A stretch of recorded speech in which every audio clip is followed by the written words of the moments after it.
first of all, if we can't just throw America in the trash and start all over again, removing the national anthem from America would be like removing the heart from America. This is something that many of us have, actually, excuse me, all of us have grown up on as being American citizens in our country. We have to start to have strength in our country, come more together as a nation. It is time to let go of the divisiveness, all the drama, and it's time to come together. I feel as if people, whether people like President Trump or not, I feel like it's a way for people to defy him, and everybody is microanalyzing every little thing to try to come out and come with excuses to not do things. We have to set an example for our younger generations.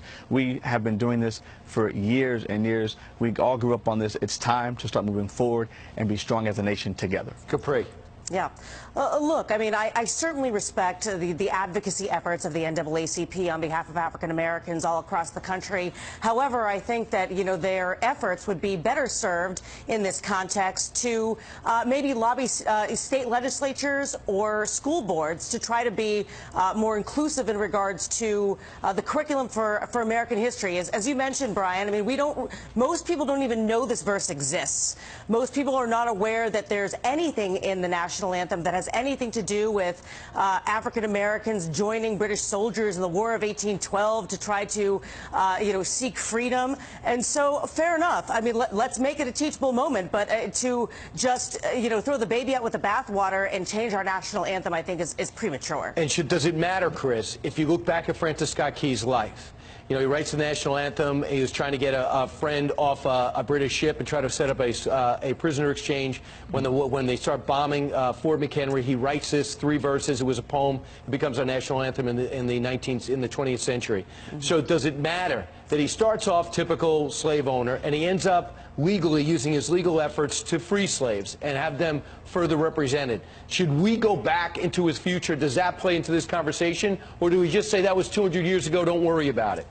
Well, look, so of course, with America, we take the good, the bad, and the ugly.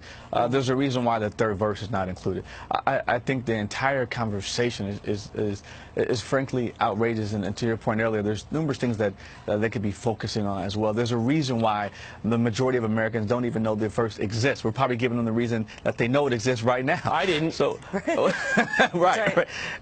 And frankly, again, it's time that we come together as a nation and be strong. These type of things cause enhanced divisiveness, and it's not how our nation is going to move forward. The reality is, it was 200 years ago. There's numerous things that have happened in the last 60 years, 50 years, 200 years. There's a reason why it's not that people don't know about it. Why bring up all the negativity and have these reasons to not hash these things out? If that was the case, it would have been brought up 8 years ago, 5 years ago during President Obama's administration. It's just another way to divide America. Final thought, Capri? Well, our nation has a lot that it's facing, and I think everyone's efforts would be better focused on things like the economy and jobs, and not necessarily, you know, playing these, you know, political games, you know, just to try to score points. We need to focus on what really matters to Americans, and that's, you know, getting people jobs and putting money in people's pockets. And I just recommend for both of you, if you haven't done it yet, and everyone watching, go to Fort McHenry, see what it was all about then, see how